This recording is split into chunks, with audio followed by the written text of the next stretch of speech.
Welcome. Hey, David. Hi, Fancy meeting you Tisha. here. Fancy meeting you. I'm so excited. Every This time we do this. this is an exciting webinar, and I just think it's going to be really cool. We are talking about storytelling, and what better pairing but Wakelet and Book Creator for a storytelling webinar. Don't you agree? I couldn't agree more. Yeah, we love telling a creator. It is in our DNA. It absolutely is. And for those of you that are just joining us and may not know who we are, I am Tisha Poncio. I'm with Team Wakelet on the community team, and I am joined by none other than the David from Book Creator. I feel like he's Mr. Book Creator, so that's what I'm going to be calling him. David, give them a little intro. I am fine with Mr. Book Creator. That's fine. Again, my name is David Butler. I am also on the community team, but over here at Book Creator. And would you like me to introduce Book Creator, or we're still going? Yeah, well, I was just going to say, do you see anybody in the chat? I'm looking at the chat right now of all of our attendees, and I see some shout outs. I have some community members, Sandy Bennett, who is a Wakelet certified trainer, community member. Lois, shout out to Lois. I see Yep. Katrine. There's so many different, Maria, hello. Do you see anybody specifically from the book creator community? Yeah, Lois said same. Stevie Frank is in there. I love it. Such a rock star, Maria. So it's awesome to see, and such a great spread too. I love when people share where they're joining us from, like Egypt, um, Estonia. This is beautiful, and then of course we have U.S. folks. I love this Yes. time that we picked too. It's such a good time to like reach all the time zones that folks are using Book Creator and Wakelet in, which is great. Shout Such a out global to Deb community. Zeman. Yeah, she's in DFW here where I am in Dallas. And if you didn't know, all of you, David is in Austin, Texas, which I think is so cool ahead of TCA. So he's joining from Austin. We're in the same state, David. This is a once in a lifetime opportunity for the It's two of us. Yeah, crazy. I see Alex just posted in there. He's a trainer and an ambassador at Book Creator as well, Yes. calling in from New Jersey. Love it. Yes, we love seeing where you're from. Keep the chat going. We want to hear from you. Know that I am reading the chat the entire time. So if you don't think someone's reading, I'm reading all of it and I may get distracted. David will keep me on track. David, let's talk a little bit about Book Creator, and that way we can go over kind of what is Book Creator, what is Wakelet, how would they work together, and then we're going to bring up our superstars. Yeah, absolutely. And I'm so excited to just briefly talk to you about Book Creator. But I think when it comes to talking about how they work together, the three superstars that we have coming up are the go-to experts there, because there's so many different ways, right? We know that you can embed a book right into Wakelet and read it, flip the pages, assign it, remix it, everything. Um, but there are so many more ways to be leveraging both these platforms and smashing them together to use. If Amy, you want to throw my screen up, I'll just do a quick like here's Book Creator and elevator pitch. Again, my name is David Hotler. I'm representing Book Creator. If you've never used Book Creator, we're the most inclusive way for teachers and students to create digital content online. So you can create books that really transform your classroom. It's built for students and teachers. And we like to say students love it and teachers love it, but it's definitely the simplest way to be creating that digital content. And really what we notice is that it adds so much excitement to the classes. Not only does it allow for authentic learning because the students are publishing their work online and viewing the analytics of their book, you can really embed this across the curriculum. It is exactly that, subject agnostic and so easy to use, because it's really for everyone. We've deliberately designed it to be a very simple interface that all students can interact with. It's incredibly accessible because a lot of features that allow you to use your voice or to use accessibility features using your keyboard. And we have an incredibly easy to use platform because education is at our foundation. So this tool is built for teachers and students. We don't this tool to support other industries at all. And that's really, we pride ourselves in that. It's down in our DNA. And we know that that's super important because kids love creating. So we're in the business of removing barriers to students expressing what they know and expressing themselves. So the simplest that we can make this, the better. And what we like to tell folks is to just dive in and give it a try. There's so many ways to get started with templates that we provide on our website, or just that new book button. And you can start from a design template or a pre-made template like a yearbook. But we're just super excited to be here and to be sharing some of the storytelling tips. Thanks, Amy. Yeah, I love what you guys are about. And we've had a little bit of pre-discussion before we went live on how the two help all learners. And I'm always about accessibility. So we're going to get into that a little bit. What do you say? Wakelet, I mean, if you're here, you probably know about Wakelet. You know what? We'll share a really quick screen. I know you're all going to ask me for this at some point in this webinar, so I'm just going to preview it so you know that it really does exist. David, let me know. Can you see this collection? Yep. Okay. So if you don't know what Wakelet is, essentially, Wakelet is this really incredible hub of, it can be resources, it could be videos, it could be all of your book creator creations. You have the ability to paste any web address. So you're going to see from our attendees how they can take any of those links and essentially pull them into a collection. You can add text and images and PDFs and videos, and you also can add in any Google Drive links or anything that you're wanting to add here. And as I scroll through, you'll see you're going to get this resource collection. And when you get here, you can actually share this out, because if you need to go rewatch this and get some of those ideas or share it with your best teacher friends, you can go grab those links. But you can see that I have pulled in text and links and resources from Book Creator.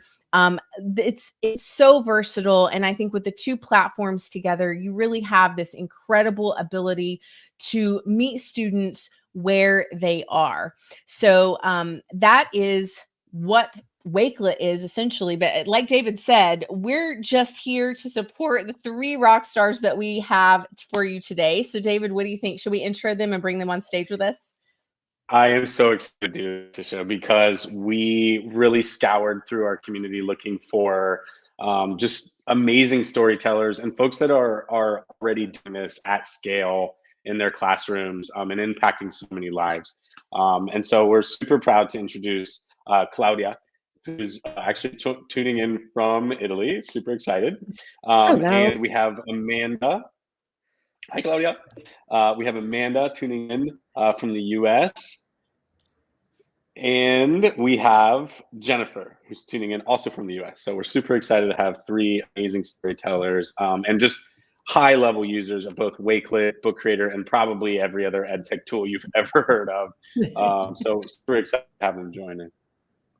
Yeah, absolutely. So why don't the 3 of you give us a little bit about yourselves, what you're passionate about, maybe what your level of expertise is, whether you're secondary, elementary. We just want to hear from you. And again, those of you watching, this is going to be very similar to just a panel, a discussion. We're going to have discussion. If you ask for them to show you some things, we're ready for that. So take it away. Claudia, do you want to start? Okay, I'm the first. Okay, so I'm a teacher of English, a teacher trainer, and I live in Aosta Valley at the border with France. I'm fond of story. Excuse my voice, but I'm miserable. Sorry. I'm fond of storytelling, and I deeply believe that good storytelling is the key to enhance creativity and motivation in language learning. So I use it basically every day. By the by, everything is a storytelling, because even now I'm telling you a story. I'm telling you a story about myself. And if I can convince you with my gestures and my tone of voice and my pitch, there, I got it. So I'm a winner. That's why I'm trying to use that with my trainees and my students to get to the point, to get to the language learning point I want them to achieve. And of course, to better their knowledge and understanding of the English language. Thank you, guys. I love Claudia. That was amazing. Yeah, Amanda, go ahead. Hi, everybody. My name is Amanda Schaefer. I'm a middle school environmental art teacher here in Columbus, Ohio, in the United States. And to kind of add on to sort of what Claudia is saying is, all art tells a story. I'm super passionate about being able to uncover those stories and to be able to learn and grow as empathetic global citizens through storytelling. So thanks for having me here today. And I'm Jen Garvey, and I teach in Morristown in a K-8 school, Morristown, New Jersey, in the U.S., in a K-8 school. And I am the tech integrator, so I help everybody integrate tech into their classrooms. And I also teach kindergarten through 4th grade, which is so much fun. And I'm just passionate about starting them off with creating content from kindergarten on up and giving even my youngest students a voice, which all of the tools I use, especially Book Creator, really do so well with that. And kids just are so excited when they feel there might be something that holds them back normally in the classroom. And then you give them this tool and they take off with it. And the stories they tell and the things you get out of them are so amazing. So I love that. And I'm also a passionate about programming and coding and teaching young kids to code. And I love the marriage of the two, storytelling and coding and programming and game creation. So all fun. That's interesting, Jennifer, that you said that. I see, David, I'm apologizing now because Jennifer said this and it hit something. You said that you love the power of storytelling along with that coding piece. And typically, I have my own personal story where an advisor in college told me that storytelling in English and reading did not go with computer programming and that side of things, and tried to talk me out of making those two things my major because they didn't go together. Talk to me more about that, Jennifer. I'm interested in this. Absolutely. It's so exciting. I think the main thing about both that really ties them together is that student agency. So giving kids the agency to do something. And I love that, like, so much of what we use in ed tech for creation allows kids to see that, like, I'm not just a consumer in my world. I can create and I can make things happen on a screen. And then there's an audience who wants to see it or interact with it. So if young kids, even in kindergarten and 1st grade, are able to realize, like, using a tool like Scratch Junior, that they can do so many things, not just make a little character hop across the screen, but tell a story and have the character interact with something else, or have the person experiencing the story interact with the story by touching something and seeing what happens. And they made that happen. So that's where that student agency comes in. And that's where I see kids just light up. And once they realize it and start rolling with it, it's so much fun. So that's amazing. They absolutely go together. Yeah, listen, I'm always going to fight for those things because I really do believe what you said. So David, really on that point, has a couple of questions for you that he is ready to ask you. I don't know, David, do you have one on deck ready to kind of extend this conversation? Yes, of course. We wanted this to be sort of casual and give an opportunity for all three of our guests to really chime in and share their thoughts. And I know that they have a project working on that they might love to share with you as well. Before I ask that question, though, I saw in the chat just a moment ago, Stormy Daniels is tuning in, Miss Daniels, sorry, with her class. With her so class. I just want to say hello to all the Hello, students Miss Daniels who are class. also watching. El Paso, awesome. Texas. I know we love when our students get to join from all across the world. Stormy, kudos to you for bringing them into this conversation. So if they do have some questions for our panelists, please make sure you pop those in the chat as well, because I know our panelists would love to talk to the students also. So I think maybe we can just kind of kick off just doing kind of like a higher level look at how storytelling is having this positive impact in the domains in which you all teach. Because I know we've heard Claudia's working in English, Amanda working in art and it's environmental art.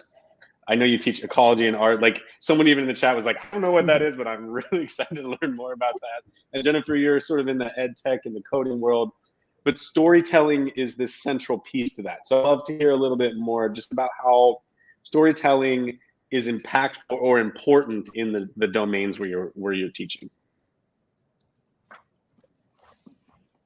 And I'll pick Claudia. You go first. Again, okay, right. We don't want to interrupt each other.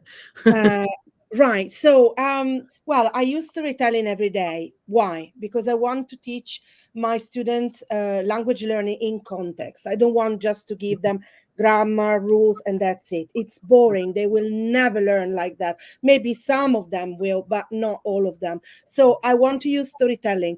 Good storytelling for children and for adults as well, because I'm a teacher trainer, should always include lively characters, an intriguing setting, and an engaging plot. And this is my major at Paramount. You mustn't, you can't create storytelling without that. In addition to this, in my opinion, there's also the empathy, the emotion connection. You need to create an emotional connection between readers, and the main characters are essential to do so. We need to maintain balance. We need to create an adventure. It doesn't have to be a super strange and complicated adventure. It has to be isn't an easy one, like a walk in the park, for example. Maybe we can, talk about challenges, and then we're going to touch social emotional learning and moments of personal growth. I think we need to use accessible and stimulating writing style that has to be tailored to the age of our audience, or for example, my students or my teachers, and also incorporate elements of fantasy and adventures to keep the interest of readers, because that's what we do, and that's how we motivate them. So yeah. Sorry, I'm Italian. I talk too much. I know, sorry, but I start talking and I stop. I don't stop. I'm sorry. It's just me. We love you. We love you. Stop. I'll We love you. piggyback on that. I love your energy, Claudia. So just so you know, don't hold back. Woo woo. Okay, Piggyback. thank you. Great one to Piggyback, start. Jennifer. I'll piggyback on that because the word motivation says it all for me. I've been a homeroom teacher. I've taught third grade, second grade, and first grade before becoming an ed tech integrator. And so I had that background in early childhood and writing. And I also, as a mom of twins, could see very different styles from both my kids, struggling writers and readers when they were in K and 1 and not feeling like they could get that creativity out. And now their creativity's through the roof when they're in 8th grade and they have so much time to focus on how they can use the tools to help them. But it's been because of the motivation of why do you want to tell your story? Are you writing it on paper and it's going on a bulletin board? Is it going in a folder and only mom and dad are seeing it, or only your teacher is seeing it? Having that authentic audience is motivating. So when you can use those tools where you can share out, like Book Creator and Wakelet, or any others where you can actually share out and have an authentic audience, it's amazing. And it is amazing how much more I've seen kids want to go back and add something to their story or revise something or accept feedback from even a peer, where they're willing to go in and really make the story the best it can be. And a lot of that is motivating because of that authentic audience. And hey, when you have all these ways to tell your story and not just, again, pencil and paper, which really was a struggle for my own kids, once you have a different way to tell your story and you realize that storytelling is not just pencil to paper, you open it up to so many kids who have any sort of either motivation or learning difficulty or anything. And when kids realize they can tell a story through Scratch programming, or they can tell a story through a game they're creating, or even in Book Creator with all of the features. I have a kindergartner who created the loveliest story. I wasn't hearing her voice, and she was really struggling with, I have to write all this out. And I was like, 1, you can text to speech, or 2, you can just tell your story through audio and then have these wonderful visuals, whatever you want. Her story was so creative and amazing. And then she wanted to know how many books she could make before Book Creator would run out. So it's just that's a great problem to have, right, David? How many stories can I create before I run out? It's interesting that you said that. I also have an 8th grader, and I always try to think of pop culture things happening, but and I will just tell you, I'm not a Swiftie. I'm not even going to claim to be, but Taylor Swift, I think, has just come and just taken the whole world now, even the NFL, by storm. But I believe it's because she has figured out that medium to tell her stories. And so many people relate to that, and it resonates with them.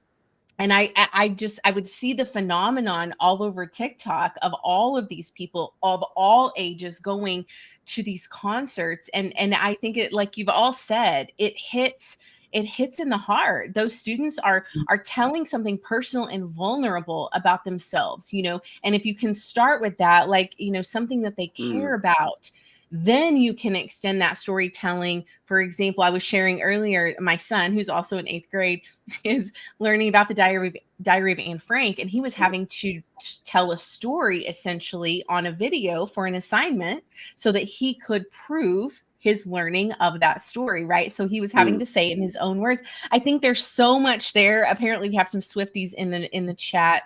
David, are you one? I'm going to put you on the spot, David. Are you a Swiftie? Of course, I'm a Swiftie. Yeah, I love that. Who isn't? I love you hear you talking about the authentic piece and the talking about the sharing like a deep personal story and the authentic piece, sharing that out. And I want to hear from Amanda about this, because she shared with me some books that her students have worked on that are incredibly powerful and incredibly personal. Well, I guess to go back to even an original question where you were asking about the environmental art piece. So I do teach about environmentalism, and I use art as a way to advocate for kids to be able to have agency, to be able to tell their story. So I developed a project this year that I'm really excited about. It's called the Global Comic Project. So using comic as a way for kids to express their stories. I think that, in any form of expression, whether it's art or writing or music, and by the way, I'm a Swiftie fan. So, but that there is an expression and an interpretation, and somewhere in the middle there is the human connection, is the human condition that we all share, and that's the connection.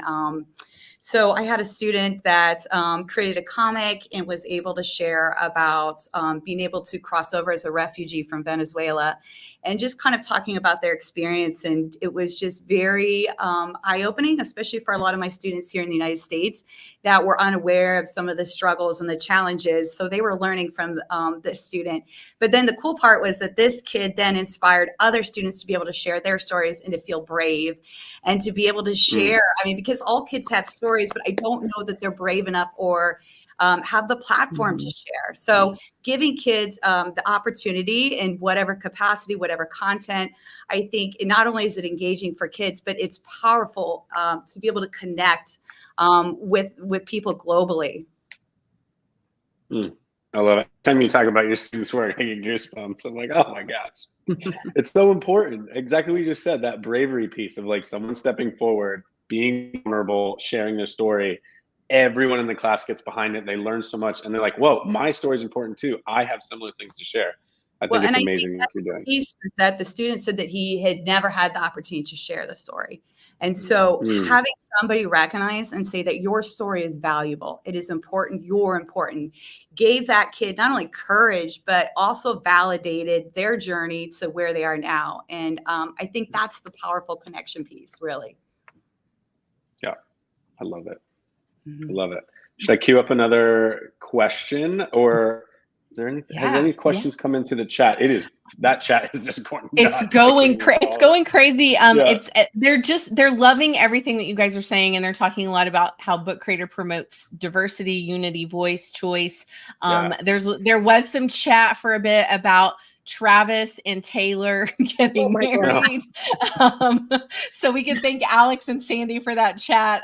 No, I think I really think that this is so valuable. Each of you come with a completely different, unique expertise, but also your own experiences as teachers. I always say there's nothing like your own experience, those stories that you've experienced with your students. That's what we want you to share on these webinars, because there is that human connection. The teachers watching, they're inspired by you. And I've always said to my own teachers, if you don't share your story and you don't share your resources and your expertise, you're missing out on this group of people that need you so that they can find their courage, if you will, kind of like Amanda said. So let's do another question.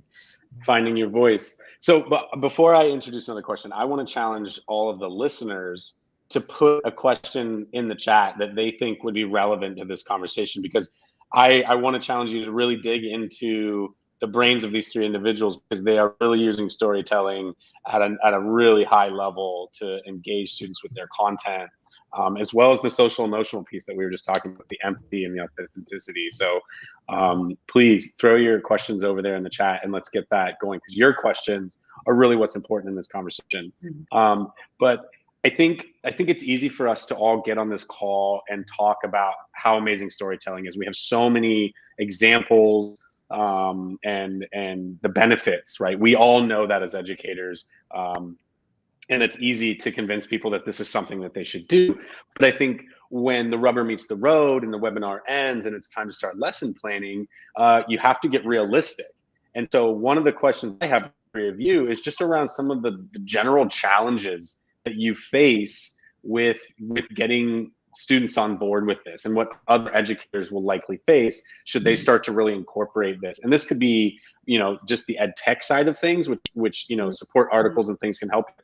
So that motivating piece and some of those other pieces that can sort of stand in the way. So I'd love to hear what the three of you have to say. I think so. I'll start now. Go ahead, Claudia. You're always going to start. It's my story. It's my turn. Makes it easier. It's me. So when we need to integrate storytelling and technology, in my opinion, we kind of have to take into consideration three main things. That is to say, access issues for our students, distractions, and tech proficiency for both teachers and students. Because, well, let's say that loads of teachers are proficient, but not all of them. And so they try to avoid to use technology. And this is a pity, because nowadays you can't escape from technology. I'm saying it in a strange way, but if you integrate technology with storytelling, it's a win-win situation. You cannot, you can use colors, you can use multimedia, you can get your message out there in a positive way, and you can reach. You see, I'm Italian and I'm talking to you guys. I'm talking to all the world right now. How amazing is that? I would never be able to do that without technology. And that's what I want for my students. So for the access issues, I believe that as educators, we need to ensure equal access to technology for our students. However, if we can't really achieve that, we could consider alternative formats like audiobooks or maybe printed materials. We can work with them. And then maybe if we got one computer in the classroom, well, we're going to use that computer to create knowledge and understanding with technology. And then also we need to kind of give rules to the students, because sometimes they are kind of distracted because they don't know how to use tech tools very well. And so we need to set clear guidelines for technology use. And I think it's kind of normal, in my opinion, to have some boundaries, some rules to help everyone go through the right path. And then I will say, last but not least, give them tutorials on how to use EdTech proficiently in a way that they can enhance storytelling to the best they can, and and be proficient and be happy and express themselves and be engaged and be motivated. And of course the same goes for teachers, because some teachers are really scared about technology and they don't want to use it because they say, well, I'm too busy, I can't do that. And it's a pity. We need to integrate both instruction for teachers and students at the same time. Thank you. Yeah, it's just like that. Amanda, do you want to go next?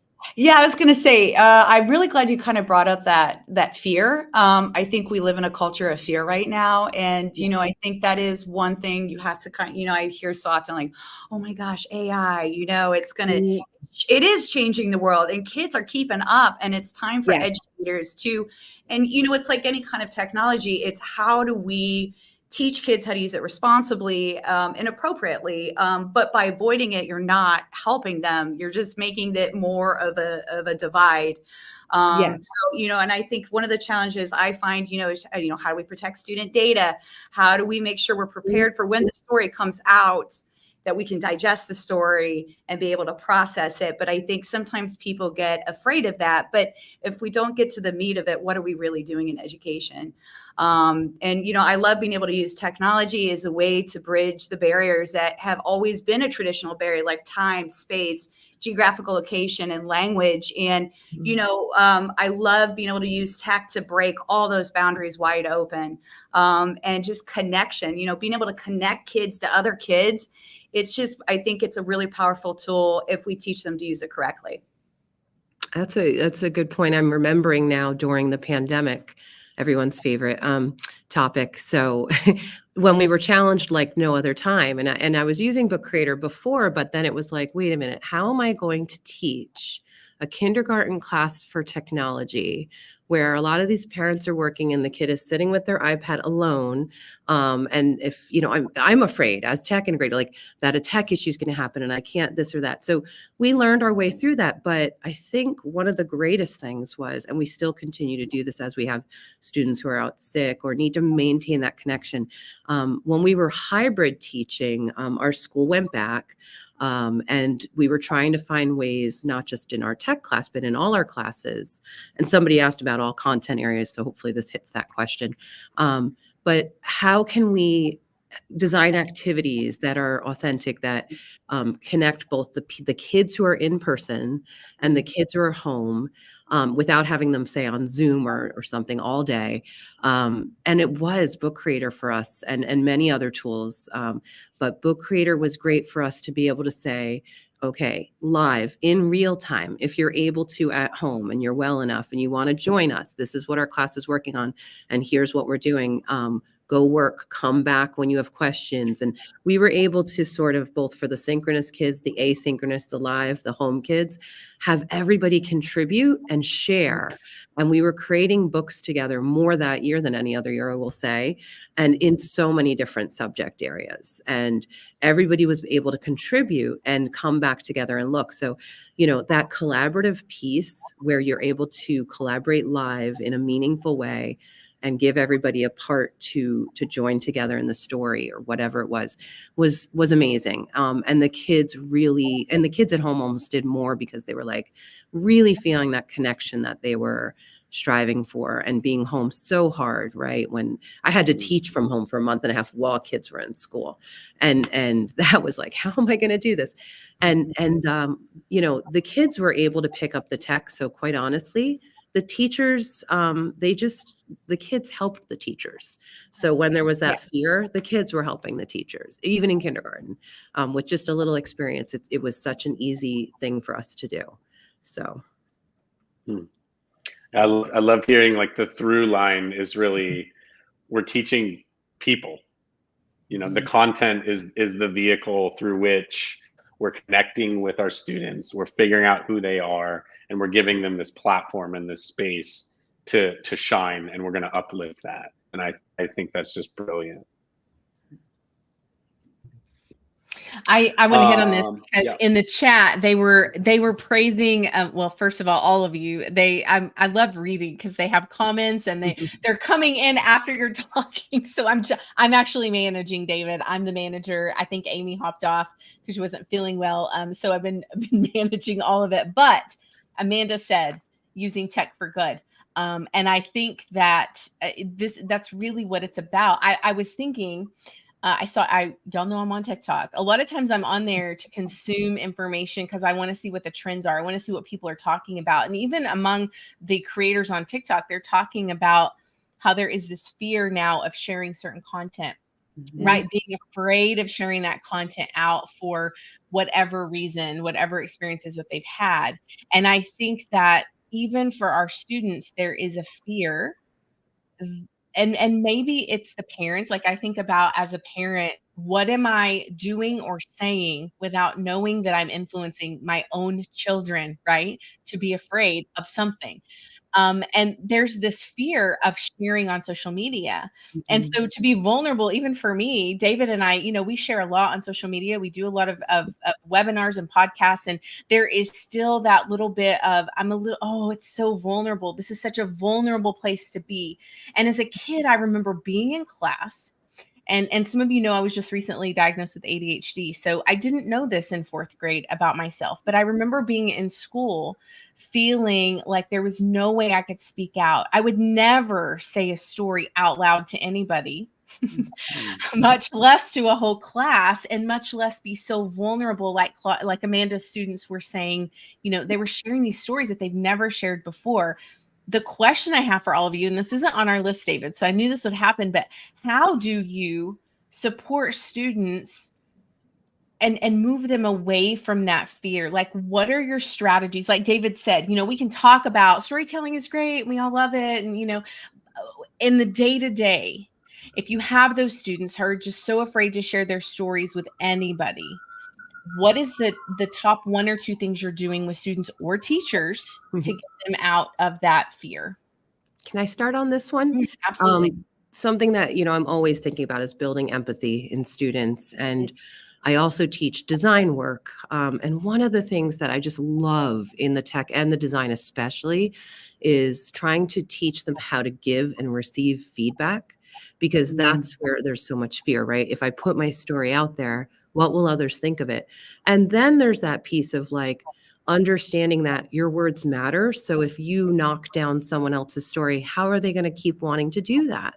So actually, we explicitly teach it from kindergarten on up. We teach lessons in how to give and receive feedback that's kind, specific, and helpful. And we watch a video, I'll plug it. It's called Austin's Butterfly. I can put that link in later, where there's a lesson and a little boy is drawing a butterfly and his classmates give him feedback and they have to learn how to give the feedback. And then you see his design improve and the kids are like, oh my gosh, wow. And it's like, yes, that's the power of you as an audience to give someone feedback and to do it in a way that builds them up, but also helps them improve. It's more powerful than the feedback that I can give them, quite honestly. So just that learning how to have empathy for the person who's the creator, and then the creator learning how to take that feedback and do something with it. And that's where Book Creator has that wonderful feature with commenting on the side. And you can allow students to comment on each other's or not when they're not ready for it. And you can comment. And then the only people you can control, like who's seeing those comments. And so that's a great feature for us to practice our kind, helpful, specific feedback. And then there are teachable moments where somebody just says something like, yeah, bro. And you're like, that's not specific. That's great. That's encouraging. That's not specific. So we go in and we're like, okay, how can you redo that feedback? So feedback on the feedback. And it takes longer, yes, but it builds habits of mind and it builds empathy. So we really specifically start in K and 1. And then when they're in 3 and 4, for example, I'm like, remember all those times that we worked through how to give feedback? What do you need to be doing right now to help your classmate who's telling their story and how they can improve it and how you can be a part of that? So that's fantastic. I love that. I've said this before, even as an adult, right? It's so difficult. And I can tell you that is one of the biggest skills that I think we can give our students as we are helping them for, prepare for college and career, whatever they're going to do, being able to give specific feedback and receive it without having an emotional breakdown. And I'm saying that about myself because growing up, if someone was critical, like I wasn't being vulnerable, but if they were critical to me, I was crying about it. So I think we can all work on that. I love, Jennifer, that your school's doing that. That's incredible. I probably want to talk more about that, about how your school is able to do that, because I think that is huge. It has to be intentional. Kinder all the way up. That is incredible. Okay, I'm being quiet. Claudia, Amanda, do you have anything? I'm just talking about empathy. I totally agree with Jennifer, and I praise her method because it's amazing. We need to create an inclusive and supportive classroom environment for our students. They need to feel secure. They need that they can express themselves while they're in class. They don't have to feel intimidated because they express their own opinion. We need to create a warm, welcoming environment for them so that we can nurture motivation and even learning. And sometimes I remember, sometimes it happens that when I arrive in class, there's drama going on because maybe one boy and a girl split up or they had a quarrel, and so we need to sort that out first, so to have a motivating classroom environment. Otherwise I can't do my lesson. I'm a human being. I have to understand the people I've got in front of me, so I can't really say, okay, whatever, I don't care. No, no, no, I care. I'm there. And I need to create this environment so they can trust me and work with me, learn with me, and grow with me. That's the most important thing, in my opinion. What about you, Amanda? What do you think? Well, I think when we model vulnerability, it's much easier for our students to want to be vulnerable too. So, I fail often in front of my students. And I'm very upfront, like, oh man, I messed this up, guys. Let's try this again. And so creating an environment where failure is not just like it's expected as part of the process. Yes. And we really wrap our arms around that as a way to grow. Another way that I love to encourage vulnerability in my students is, especially the really reluctant, vulnerable learner, is being able to create projects or a way to tell their story that isn't about them per se. It's about like personifying, like, oh, let's talk about this thing, and it's telling your story, but it's this thing. And it's much easier to talk about the thing than it is yourself. And I think that a lot of times will give kids the platform to be able to share things they wouldn't be able to any other way. So for example, like with a comic project, if kids are drawing themselves as, say, a puppy, right? It's much easier to say, well, the puppy's sad because this happened, instead of saying, I'm sad because this happened. So I think it's, and it builds that safety net into the conversation that then other kids too feel more comfortable giving feedback. Like, oh, well, of course the puppy could be, maybe we should think about adding this to make the story stronger for the puppy. If that makes any sense. Yeah, that's huge. Mm-hmm. We were talking a moment about feedback and some of the technical aspects of giving feedback and how important, like feedback is everything. When our eyes, our eyebrows go up, like that's feedback. I didn't say anything, but the students see my excitement. I'm thinking a little bit about that process where the students have given us something. And we know that's well enough to know that this isn't their best. They're giving us that good enough piece. I'm wondering, what's the feedback that you're getting in moments that's eliciting that next level of creativity, that next level of digging in, to get the students to really develop more? Well, what I do, for example, if there is something that I think it needs to be improved, I always want to be positive with my students. So what I say that, well, you did this well done. It's spot on. That's what you were supposed to do. And you even added something more. So this is great. Well done. Congratulations. However, there are some points that you still need to develop. So always be constructive, always be positive. I, like Jennifer, use the book creator feedback function, and I find it very colorful and very motivating. First of all, because you got a set of multimedia to use, so video, audio, GIF, emoticon, animated emojis. You can use whatever, and it's so useful, and they don't feel threatened by this feedback. And at the same time, they understand where there is the point that they need to improve. And I think this is, they don't feel threatened. They don't feel that they lost face in front of other students, and they even feel understood, because and maybe they will be scared. They say, so I don't know how to do that. Well, I'm here for that. Your friend is here for that. We can explain all over again. It's not a problem. We can, improve your understanding by doing extra set of exercises, for example, or extra activities. So this environment is not judgmental at all, but it's very constructive. That's what I like, and that's what I do, even with my trainees, because sometimes teachers are not as good as students. So we need to like motivate them because they don't feel they are enough to, to learn new technology and to integrate them in the classroom. And so we need to help them. And sometimes it's not easy, but with this, in this way, we can help them to see where they have to go, always know where they're going, and step by step instruction, and of course scaffolding all the way. I used 3 kind of specific ways to give feedback, and I actually brought a little prop. So I use these frames for students. So we look through, we've got a couple different ones, and we even have one that they can like custom if I'm trying to get to something specific. But I'll be like, okay, how could we look through this frame and think of this from a different perspective? And it's kind of, I know it's a silly prop, but kids love it, and it encourages to really think about things in a different way. Another method I use is a lot of times with Post-it notes. Kids will give specific feedback and it's anonymous, and then they can put it right on the work, and then kids are getting feedback, but it's also not like coming from like a bestie or something. And then the third way is a lot of times we use something called the bag method. You begin with a positive, ask your peer a question, and then finally give your peer a suggestion. And that way it's still pretty positive and constructive, and it's not like, well, I don't like this. It's a good way to really begin to build. I like would that. just add to that I would like a copy of that one. Thank you very much. The frame or the bag method.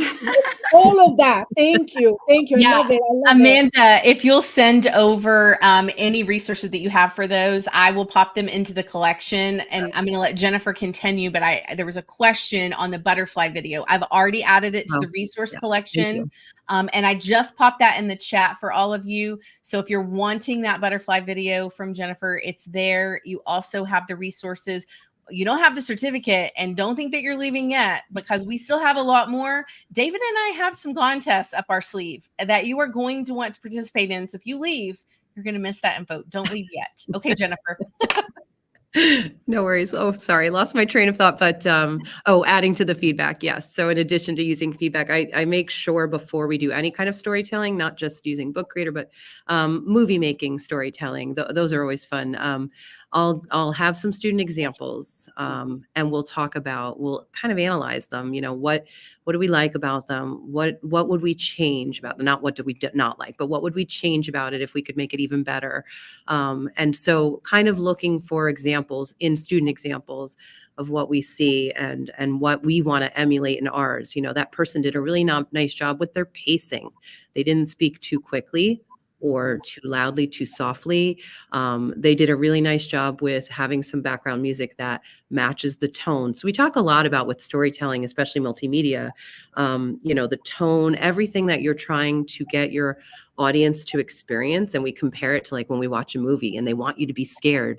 They use certain music, they cut to something quickly, the words come in quickly, whatever it is. So that you're trying to set a tone. And so then we use really obvious ways, like if they wrote some Halloween poetry and they're turning it into a movie storytelling experience. And of course, we look at like, what if I use really cute bubble letters versus like the drippy, like scary. So we just kind of look at how different the two stories could be with the same words if you use a bubbly voice and like very upbeat, friendly this versus spooky, scary. So it's all about setting a mood. And our feedback part of that is really like just being very clear what I'm looking for in the beginning. And then that matches the rubric that they get to self-assess and checklist kind of to say, like for the younger kids, just a simple checklist, but to say, how well did I match my tone of my voice to the style of the text, to the colors, to the music, and then some of the technical piece they evaluate for themselves too. Can I hear my voice over the music? Would it be more effective if I included music and maybe I didn't? So things like that. So there's like a checklist of really specific things that they can go through, and then partnering up and saying, for my early finishers who are like first ones done and have the most revising to do, oh, great. Now you can go sit with so-and-so and you can share with each other. And when they see somebody else has put a lot more effort in, they're like, I want to go back. So there's usually that opportunity. And we also have some assemblies where we share. So there's usually kids who are motivated to say, can I share? And then there's those kids who do not want a public audience. So if I let them know that this book can be for just me and for you to assess your progress, it does not have to go further. So that's something I'm mindful of too. Not everybody wants a worldwide audience. Of course. That's a great that's point, huge. Jennifer. Yeah, like sometimes that classroom audience is big enough. Good. And to speak, I think to every point, that environment space where we're modeling that and we're being vulnerable ourselves creates everyone in the room as an expert, especially when we're using that language. You're all artists, you're all coders, you're all good speakers, you're all, the scientists in the room. That creates the authority for people to give feedback, because in real life, we don't accept feedback from we don't trust. You don't go to your neighbor if you don't trust them to give you advice on a thing. And so when everyone in the room is labeled as modeling this behavior that we are experts, it creates an environment where feedback can be received very well too. I love it. I think we have enough time to share a few examples. I know everyone has like some things shared on the screen that they want to pop in and share. Do we have to just like quickly show each person? I'll pop it up really quickly. Is it okay if we start with Amanda? I see David has his screen ready to kind of showcase for Amanda. So we'll do that very quickly. We've got about 8 minutes left and we still want to do our contest. So I'm going to go ahead. Amanda, you're up first. Okay, so this particular project is a project I've been working on this year. It's the Global Comic Project, and basically it is a collection of comics that students create and are able to share globally. So anybody out there, you can check out this website. There's tutorials, there's artist videos, and it can be for any age level, K-12, as well as any content area. And again, this is really designed to kind of break down all the barriers and to create more empathetic global citizens through storytelling. And comics are just a really non-threatening way to be able to share in that storytelling. So there's a couple different ways you can get involved. We've got an Earth Day, a special Earth Day event that we're putting on as part of the Global Comic Project. But really, this is accessible and available for anyone.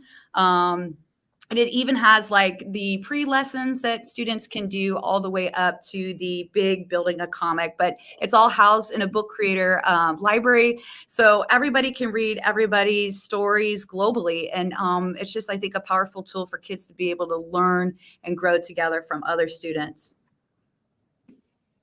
So yeah, if you want to get involved, you can also follow our class on social media. You can participate. You could add, and there's coloring pages too, which I know a lot of our younger students really love. So anybody can contribute and be part of this. In fact, the more students we have involved, the more powerful the storytelling component is. So yeah, I would love to have you join our mission to change the world. That's great. Thank you, Amanda. All of Amanda's resources are in the collection. I will post the collection and the form. I know you want the certificate. That is coming soon. Okay, so let's see who's next, David. Who do we have up for sharing? I see who has screens ready. I think everyone has one, right? We'll do, yeah, everybody. Jennifer, you're who I see next. So I'm putting you on the spot next. Here we go. This was a recent collaborative project. We like to do a lot of collaborative books in our second grade. So that's 2 classes of 18 kids had read this book, Dictionary for a Better World, if anybody's familiar with that great book. And this is a poem from it called Words for a Better World.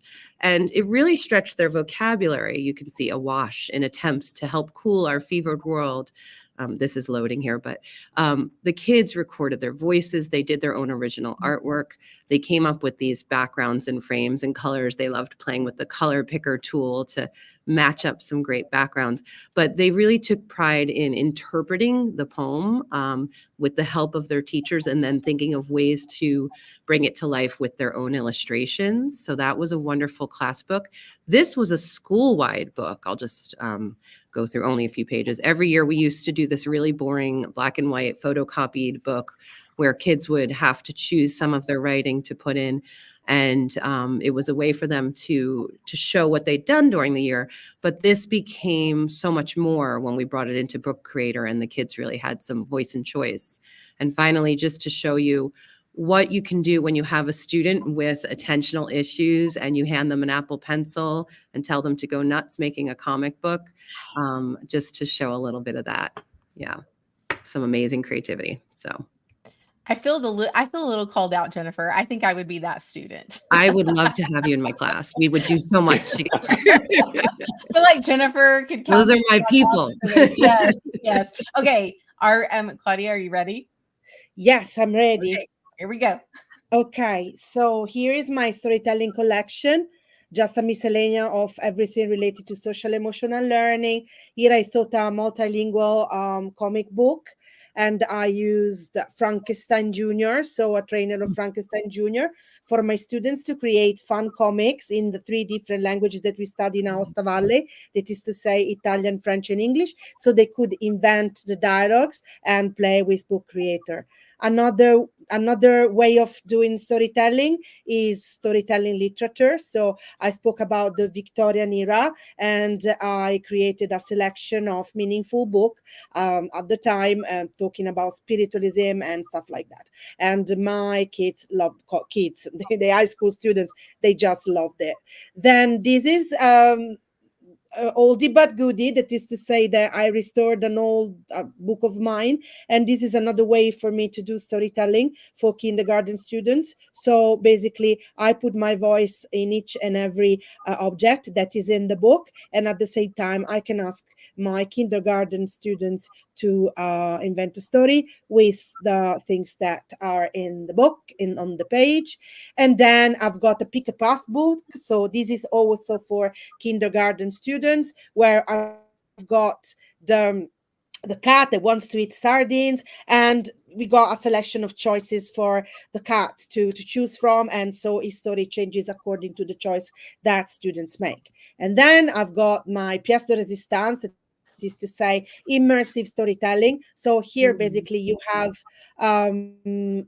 augmented reality with immersive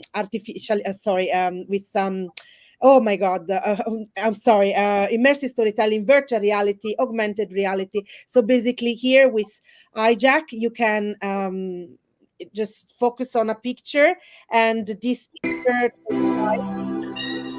while you're moving. So this is, you got the book, and you got, I just put a little bit of gamification here as well, because I think it's very, very important for my students to revise vocabulary. And so yes, I'll put a little bit a little puzzle, and this is kind of the same but in Italian. Yeah, that's it. Thank you. That was amazing. Thank Yep, you. we have all of our panelist resources in the collection resource link. I've added that to the chat. Those of you that were having questions about Book Creator, I've also added that link to the chat. I will do that as well at the end. And I've also given you the certificate link already. It's in the chat. Now it is time for the grand finale. David, you want to talk a little bit about, let's talk about what we're giving away first. We'll entice them with what we're giving away, and then we'll tell them what they have to do to receive the giveaway. How about that? Because I also have to pull up my screen. All right. Yeah. So we're excited for anyone to start using this with their classes. And so I talked to my higher ups, and they said, you know what, why don't we give folks 6 months free access to the platform? So we threw in a coupon code that the winners can use to upgrade from free to a premium account for 6 months. And depending on where you are in the world, that should last you to the end of the school year and get you through the summer a bit. But we're really excited for anyone who wants to get started using Book Creator. And if you already have the premium account, you can take that coupon code, that promotion code, and you can share a friend and use it. So So David, can you hear me and see my screen both? Yep. Okay, so here is what you have to do. And this is what Wakelet's giving away. Wakelet is giving away a 6-month Audible membership. One of our panelists mentioned Audible. We know and we recognize that some of you, AKA me also, are better at listening to books than maybe finding time to actually read the books. All of this makes you a better storyteller as well as your students. So Wakelet is giving away a 6-month Audible membership. So here's what you have to do. You can scan that QR code. You can also go to my profile. I'll put that in the chat in just a second. But you're going to create a 5-gift story collection on Wakelet using that template. Now I'm going to show you what it looks like, but I want you to remember the rules of this contest. You have to hashtag 5-gift story. You have to tag Wakelet and book creator. And you also could throw in the hashtags Wakelet and hashtag book creator just in case. Every post on Twitter is an entry. Okay. And you have until February the 4th. So you have some days to put this together. I'm going to show you some examples. Are you ready, David? Are you ready? Yeah. Do you see this? Let's okay. see them. Okay, so this is my daughter Avery. I will just tell you, she is one of those students that is not, your typical student. She's very creative, though. She's very, very creative. So she was not one to want to sit in a desk and listen to someone talk all day, but she wanted to create. So she started writing. Now she created this when she was in high school. And I just wanted to try it out to see if it would work. It's a 5-gift story on Justin Bieber. Now, you can put any idea here. You could tell us a 5-gift story, Claudia, about your morning before you got to school. Or Jennifer could do a 5-gift story of what it's like with her 14-year-old boys, 8th graders.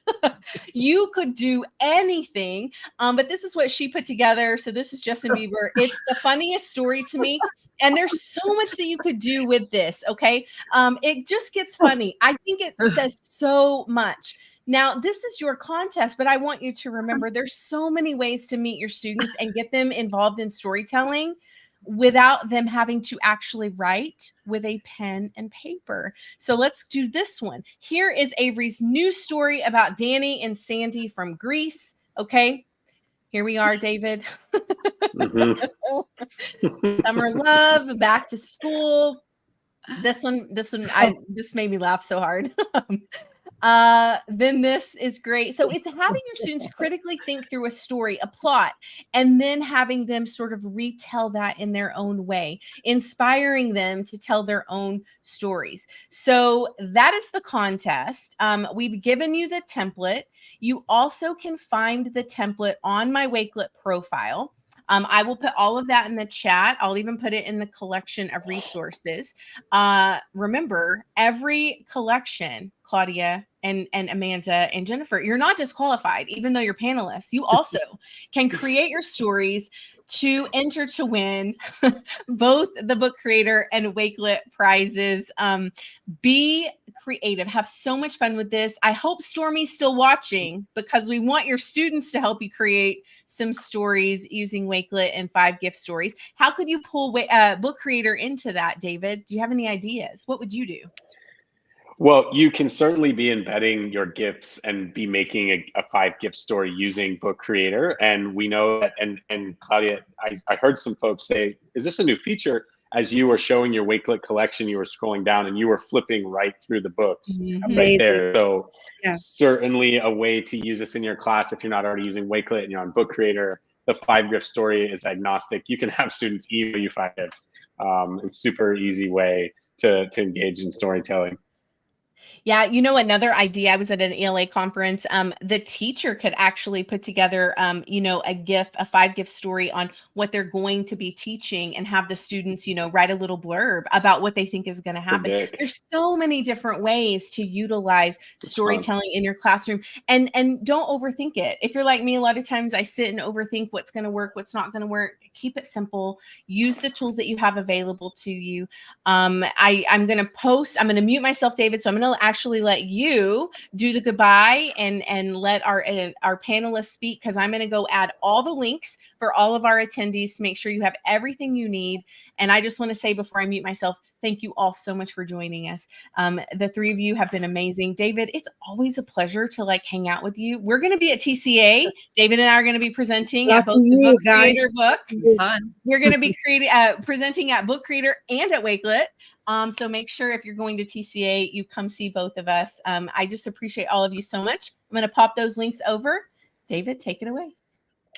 Thanks, Tisha, so much for the invite and for having us on. And just an extra special thank you to Claudia, Jennifer, and Amanda for sharing your students' stories, for your stories, for being vulnerable, for being brave, and for modeling for everyone else just how this behavior can really be impactful. So thank you so much.